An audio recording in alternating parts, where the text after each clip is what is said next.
आता आपण बघत पुणे जिल्ह्यातल्या टॉप 9 बातम्या।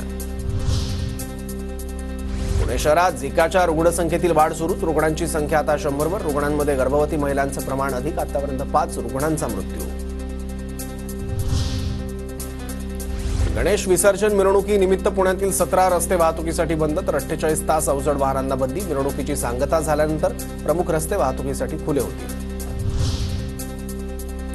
विसर्जन मिरवणुकीत उच्च क्षमतेचे ध्वनिवर्धक वापरल्यास जप्त। ध्वनिवर्धक यंत्रणा पुरवठादार डीजे विरुद्ध कारवाई करण्याचा पुणे पोलीस आयुक्त नितेश कुमार यांचा इशारा। पुणे आणि पिंपरी चिंचवड शहरात नवीन पोलीस ठाणे सुरू करण्याचं पालकमंत्री अजितदादांचं सुतोवाच। पुण्यात 7 तर पिंपरी पोलीस आयुक्तालयात 4 पोलीस ठाणे सुरू करण्यात येणार। अजित पवारांची माहिती।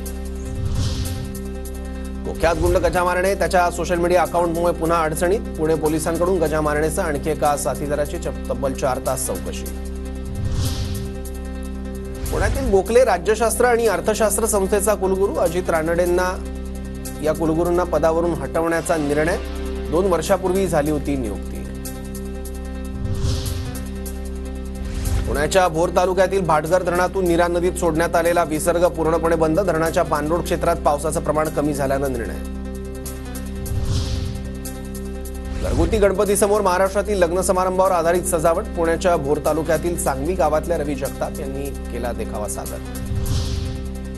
पुण्याच्या भोर आगारात नवीन 11 लालपरी दाखल होणार। आमदार संग्राम थोपटे यांची माहिती।